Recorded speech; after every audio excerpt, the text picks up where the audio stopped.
वेद ज्ञान का दान किया, जिसके संबंध में बड़े बड़े विद्वान मोहित हो जाते हैं। जैसे तेजोमय सूर्य रश्मियों में जल का, जब गंगा के किनारे देखा प्रातःकालीन किरणें ऐसे पड़ती तो बालू में लगता है निर्मल जल भरा हुआ है, और जल में स्थल का और स्थल में जल का भ्रम हो जाता है। वैसे ही त्रिगुणमयी माया ने भ्रम पैदा कर दिया। जागृत स्वप्न सुषुप्ति रूपा, ये जड़ चैतन्य रूपा ये सृष्टि है नहीं, है वही परमात्मा, जिसकी अधिष्ठान सत्ता से ये नाशवान परिवर्तनशील संसार सत्य प्रतीत हो रहा है। उस अपनी स्वयं प्रकाश ज्योति से सर्वदा और सर्वथा माया और माया कार्य से पूर्णता मुक्त रहने वाले परम सत्य स्वरूप परमात्मा का हम ध्यान करते हैं, हम उनको प्रणाम करते हैं। एक बार भगवान विष्णु एवं देवताओं के परम पुण्यमय क्षेत्र नैमिषारण्य में शौनकादि ऋषियों ने भगवत प्राप्ति की इच्छा से 1000 वर्ष में पूरे होने वाले एक महान यज्ञ का अनुष्ठान किया। एक दिन उन लोगों ने प्रातःकाल अग्निहोत्रादि नित्य कृत्यों से निवृत्त होकर सूत जी का पूजन किया और उन्हें ऊंचे आसन पर बैठाकर बड़े आदर से प्रश्न किया। ये सूत जी उनके पुत्र उग्रश्रवा हैं। पहले वाले सूत जी का नाम रोमहर्षण था, तो महाभारत प्रसंग में उसके बाद इसकी रचना हुई, तो अब इसके प्रवक्ता हैं उग्रश्रवा। सूत जी के पुत्र सूत जी ही हुए, और रोमहर्षण जी को तो बलराम जी ने कृपा करके परम पद पहुंचा दिया था। जब बलराम जी तीर्थ यात्रा करते हुए गए तो आप सिंहासन पर विराजमान चर्चा कर रहे थे, तो उनका तुम्हें धर्म का ज्ञान है कि महापुरुषों के आने पर उठकर खड़े होना चाहिए, तुम दूसरों को उपदेश करते हो, जब तुम्हें इतना ज्ञान है और उसका पालन नहीं कर रहे हो तो इसका मतलब है तुम दंड के अधिकारी हो। वैसे कुशा उठाया। अब ऋषियों ने कहा हमने तो मंत्र बल से इनको आशीष दिया था कि जब तक हमारी यज्ञ होगी तब तक ये पधारेंगे नहीं, आपने तो आपका तो हो गया, कौजिला दें। तो कहा आपका भी संकल्प व्यर्थ नहीं होना चाहिए और हमारा भी संकल्प। तो उनका पिता ही पुत्र रूप में अवतरित होता है। चलो, तो बिना पढ़े सब कुछ उग्रश्रवा जी के हृदय में, जो सूत जी के हृदय में था वो सब जागृत हो गया। तो ऋषियों ने नित्य अपना प्रातःकालीन कर्म करके सूत जी का पूजन करके ऊंचे आसन पर बैठाकर प्रश्न किया। ऋषियों ने कहा सूत जी आप निष्पाप हैं, आपको समस्त इतिहास पुराण धर्मशास्त्र सिद्धांत सब का ज्ञान है। वेदवेत्ताओं में श्रेष्ठ भगवान बादरायण ने, श्री कृष्णदेव व्यासदेव जी ने, भगवान के सगुण निर्गुण रूप को जानने वाले दूसरे मुनियों ने जो कुछ जाना है वो सब आपको ज्ञान है। आपको सब ज्ञान, जितना ऋषि मुनियों को सबको ज्ञान, जो रचना सब कुछ आपको ज्ञान है, और आप बड़े सरल हृदय के हैं, शुद्ध हैं। इसी से अनुग्रह रूप आपके अंदर यह ज्ञान आया, कृपा से। गुरुजन अपने प्रेमी शिष्य को अपने हृदय की गुप्त से गुप्त बात बता दिया करते हैं। आयुष्मान, आप कृपा करके बतलाइए कि सब शास्त्रों, पुराणों, गुरुजनों, सिद्धांतों, उपदेशों में कौन सा ऐसा सरल साधन है जिससे कलयुगी जीव भगवत प्राप्ति कर ले। आपको सब ज्ञान है, आप संत समाज के भूषण हैं। इस कलयुग में प्रायः लोगों की आयु कम हो गई है, साधन करने में लोगों की रुचि और प्रवृत्ति भी नहीं है, लोग आलसी हो गए हैं, भाग्यमंद है, समझ थोड़ी है, आयु थोड़ी है, बड़े विघ्न बाधाओं से भरे पड़े हैं, और शास्त्र इतने हैं कि बुद्धि पवित्र हो तब तो पढ़ के निर्णय करें। तो इसलिए महाराज आप सबका निर्णय करके बता दो कि कलयुगी प्राणियों को भगवत प्राप्ति के लिए कौन सा सरल साधन है, कैसे अंतःकरण शुद्ध हो और भगवान को प्राप्त हो। प्यारे सूत जी, आपका कल्याण हो। आप तो जानते हैं कि यदुवंशियों के रक्षक भक्तवत्सल भगवान श्री कृष्ण वसुदेव जी की धर्मपत्नी देवकी के गर्भ से प्रकट हुए थे, तो क्या कारण, क्या इच्छा, भगवान के अवतीर्ण होने का रहस्य क्या था, उसे हम सुनना चाहते हैं। आप कृपा करके बताइए। भगवान जीवों के परम कल्याण के लिए, भगवत प्रेममयी समृद्धि के लिए अवतार धारण करते हैं। यह जीव जन्म मृत्यु के घोर चक्र में पड़ा हुआ है। इस स्थिति में इसका कभी मंगल नहीं हो सकता यदि भगवान नाम उच्चारण नहीं करेगा। पक्का समझ लो। आपन्नः संस्कृतिम घोराम यन्नामो विवशो गृणन ततः सद्यो विमुच्येत यद विभेति स्वयं भयम। बहुत जोर की बात है। आपन्नः संस्कृतिम घोरा, बार बार जन्म, बार बार मरण, बार बार कर्म के फंदे में फंसा हुआ जीव, ये जब तक भगवान का नाम जप नहीं करेगा तब तक मुक्त होने वाला नहीं। बस नोट कर लो दिमाग में बात। ये बचपन से लेके अभी तक सब शास्त्रों का, सब गुरुजनों का, महंतों का, महापुरुषों का, ऐसे सूत जी महाराज हम तो अल्प ज्ञान वाले, अल्प संग वाले, ये तो महत संग महत ज्ञान वाले। वो कह रहे हैं संस्कृति चक्र से बचने के लिए एकमात्र उपाय है यन्नाम विवशो गृणम ततः सद्यो विमुच्येत यद विभेति स्वयं भयम। यदि जीव को यह सौभाग्य मिल जाए भगवान के मंगलमय नाम जप का, तो नाम जप से उसकी बहुत जल्दी मुक्ति हो जाए, क्योंकि भय भी भगवान से डरता है। ऐसे भगवान का जो नाम जप करता है वह भय हो जाता है। सूत जी परम विरक्त, परम शांत मुनिजन भगवान के श्री चरणों की शरण में रहते हैं, अतः उनके स्पर्श मात्र से संसार के जीव पवित्र हो जाते हैं। जो संत जन नाम जप करते हैं, भगवान के शरणागत है, उनके दर्शन स्पर्श से जीव के पाप नष्ट हो जाते हैं। इधर गंगा जी के जल का बहुत दिनों तक सेवन किया जाए नियम पूर्वक, तब कहीं गंगा जी पवित्रता प्रदान करती है। पर भगवान के भक्त जो नाम जप करते हैं, लीला चरित्र गायन करते हैं, उनके मुख से लीला सुनना, उनके दर्शन, उनके तत्काल गंगा पापम शशितापम दैन्यम कल्पतरुष तथा पापम तापम तथा दैन्यम हरति साधु समागमा। भगवान का कलिमलहारी पवित्र यश भला कौन ऐसा आत्मशुद्धि वाला, इच्छा वाला होगा जो श्रवण न करे। वो लीला से अवतार धारण करते हैं, बड़े बड़े महात्मा जन उनके लीला चरित्रों का गायन श्रवण करते हैं। हम बड़े श्रद्धालु हैं और आपके श्रीमुख से सुनना चाहते हैं। बुद्धिमान सूत जी, सर्वसमर्थ प्रभु अपनी योग माया से स्वच्छंद लीला करते हैं। अब हम श्री हरि के मंगलमयी अवतार कथाओं का श्रवण करना चाहते हैं। पुण्य कीर्ति भगवान श्री हरि की लीला सुनने से हमें कभी तृप्ति नहीं हो सकती, क्योंकि पद पद पर ऐसा आनंद आता है भगवत चरित्र सुनने में, नया नया रस का अनुभव होता है कि कभी तृप्ति नहीं होती। भगवान श्री कृष्ण अपने को छिपाए हुए इस श्लोक में ऐसी चेष्टा की कि सहसा कोई जान ही ना पावे कि भगवान है, मानो मनुष्य हो। परंतु कितना भी हो, ऐसी लीलाएं तो हुई हैं बलराम जी के साथ प्रभु श्री कृष्ण की, जो केवल भगवान कर सकते हैं, दूसरा नहीं कर सकता। कलयुग है, हम लोग दीर्घकालीन सत्र का संकल्प लेकर बैठे हैं, बढ़िया अवकाश है, और आप कथा सुनाने वाले हो, हम सब 88,000 ऋषि सुनने वाले। इसलिए मानो किसी को बहुत बड़ी दरिया से पार जाने के लिए नौका और कर्णधार मिल जाए, ऐसे आप मिल गए सूत जी। अब आप भगवान की परम पवित्र चर्चा सुनाइए, लीला चरित्र सुनाइए। श्री व्यास जी कहते हैं, शौनकादि ब्रह्मवादी ऋषियों के प्रश्न करने पर रोमहर्षण के पुत्र उग्रश्रवा को बड़ा ही आनंद हुआ। उन्होंने ऋषियों के इस मंगल में प्रश्न का अभिनंदन करते हुए उग्रश्रवा सूत जी बोले। ये उस समय की बात है जब सुखदेव जी महाराज प्रकट होकर, अभी कोई संस्कार नहीं हुआ, लौकिक वैदिक कोई अनुष्ठान नहीं हुआ, बस जन्म हुआ और चल दिए। पिताजी भगवान व्यासदेव जी पीछे पीछे पुकार रहे, हा बेटा हा बेटा, पर मुड़ के भी नहीं देखे। तो वृक्षों से उत्तर निकला, सुकोहम सुकोहम सर्वभूत हृदयम, समस्त भूतों के हृदय में विराजमान भगवान सुखदेव जी।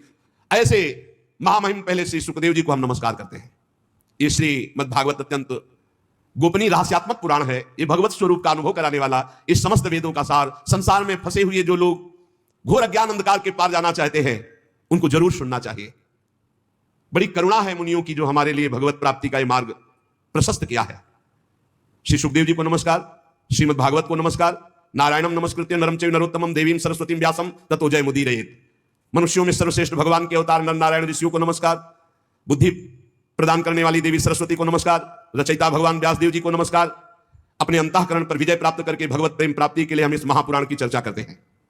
ऋषियों, आपने संपूर्ण विश्व के कल्याण के लिए बड़ा सुंदर प्रश्न किया है, क्योंकि यह प्रश्न श्री कृष्ण के संबंध में है और इससे भली भांति अंतःकरण शुद्ध हो जाएगा और भगवत प्राप्ति हो जाएगी। मनुष्यों के लिए सर्वश्रेष्ठ धर्म वही है जिससे भगवान श्री कृष्ण की भक्ति प्राप्त हो जाए। भक्ति भी ऐसी जिसमें किसी प्रकार की कामना ना हो। ये समस्त धर्मों के दान पुण्य तीर्थ अवगाहन सब साधनों का फल है कि भगवान श्री कृष्ण श्री हरि में भक्ति हो जाए। अहेतुक्य अप्रतिहता यजात्मा संप्रसिद्धति सा वै पुंसाम परो धर्मो यतो भक्ति अधोक्षते। सब धर्मों का श्रेष्ठ फल यही है, भगवान श्री कृष्ण में भक्ति हो जाए। भक्ति भी कैसी? अहेतुकी, अबाध भक्ति, कोई हेतु कोई कामना नहीं, अबाध नित्य निरंतर। ऐसी भक्ति में हृदय आनंद से लबालब भर जाता है और उसी समय परमात्मा का साक्षात्कार होता है। अखंड प्रसन्नता में भगवान का साक्षात्कार होता है।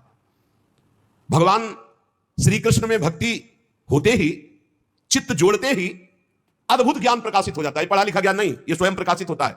वासुदेवे भगवती भक्ति योग प्रयोजितः जनयत्यासु वैराग्यम ज्ञानम च यद हेतुकम। जो ही चित्त भगवान की भक्ति से युक्त हुआ, चित्त भगवान में जुड़ा, अद्भुत वैराग्य, अद्भुत ज्ञान, अद्भुत प्रेम सब प्रकाशित हो जाता है। धर्म का ठीक ठीक अनुष्ठान करने पर भी यदि हृदय में भगवान की लीला चरित्र के प्रति प्रीति ना हो सुनने की, जैसे प्यासा पानी पीने के लिए दौड़ता है, ऐसे कथा की बात सुनकर, वहां कथा हो रही, भगवान की चर्चा हो रही, भागकर सुनने की इच्छा।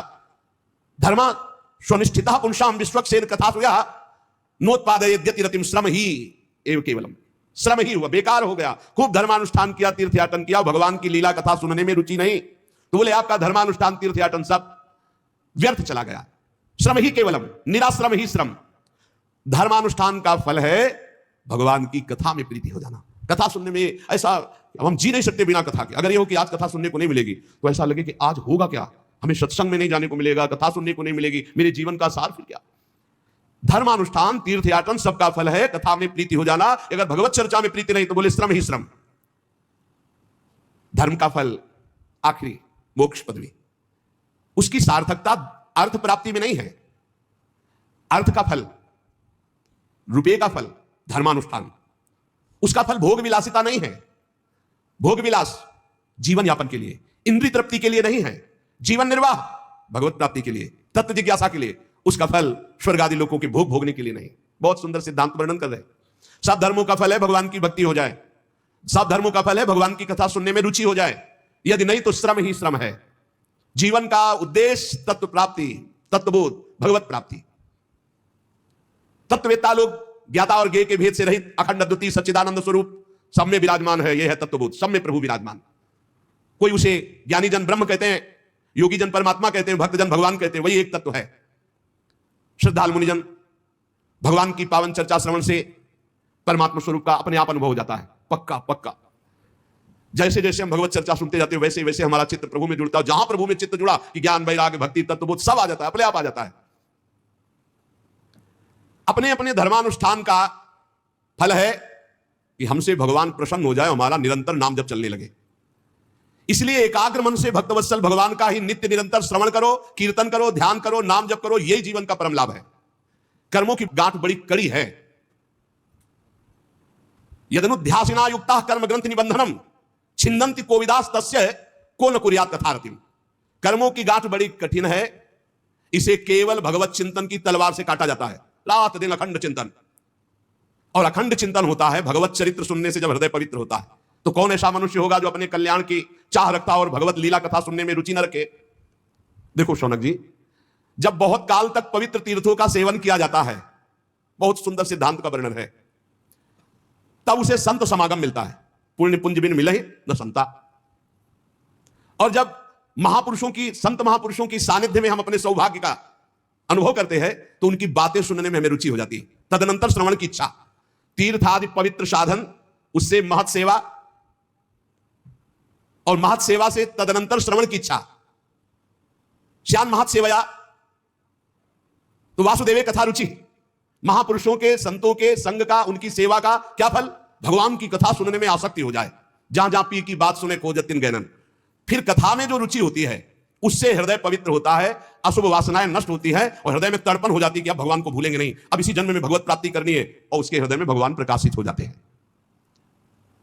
जब भगवान की चर्चा सुनने का संयोग बनता है तो पाप थर्रा जाते हैं कि अब तो हमारा नाश हो जाएगा।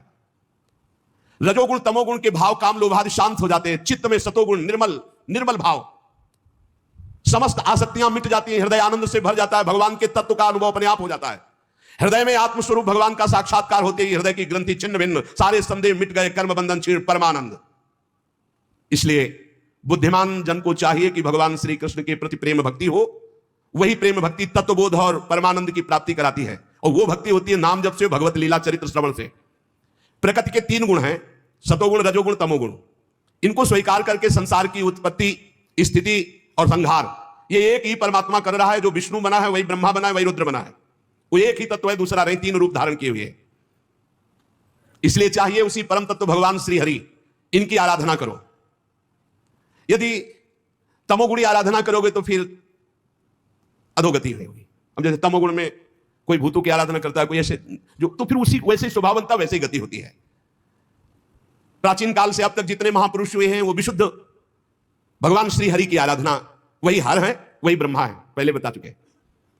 जो इस संसार सागर के पार जाना चाहता है उसे किसी की निंदा तो नहीं करनी, किसी में दोष दर्शन नहीं देखना, पर जो घोर स्वभाव वाले लोग हैं इनसे दूरी बना के रखना है, ना इनकी उपासना करनी है, ना इनका संग करना है। जिसका स्वभाव राक्षसी है वो भी अपने को आराधक मानते कि मैं आराधना करता हूं, बड़े राक्षसी स्वभाव के, पशुओं की हत्या करना, मदिरा पीना, सब। कभी ऐसे लोगों का संग न करे। जो धन और ऐश्वर्य की, संतान की कामना से भूत प्रेतों को पूजते हैं वो भूत ही प्रेत बनते हैं, ध्यान रखना, क्योंकि उनका स्वभाव उनके जैसा मिलता है तो उनकी वही गति होती है। एक यक्षिणी को सिद्ध किए थे, कान में ऐसे विष्ठा लगाए थे, तो कान में यक्षिणी विष्ठा में बैठ करके वो बताती थी कि इनका नाम ये है, ये यहां से आए, इस कामना से आए। तो एक बार भाई जी श्री हनुमान प्रसाद पोद्दार जी के पास सूचना पहुंची कि भगवत प्राप्त महात्मा है, वो देखते ही बता देते हैं तुम्हारा नाम क्या है, तुम्हारा गांव क्या है, तुम किस काम से आए हो।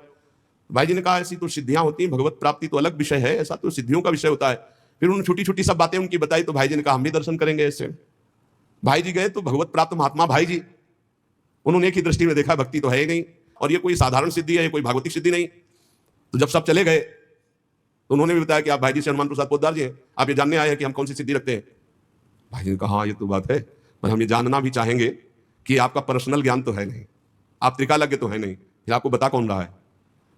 तो आसपास हटा करके फिर कान में रुई ऐसे लगाए हुए थे, दिखाया कि ये मल है और इसमें यक्षिणी बैठी है, वो सब बताती है।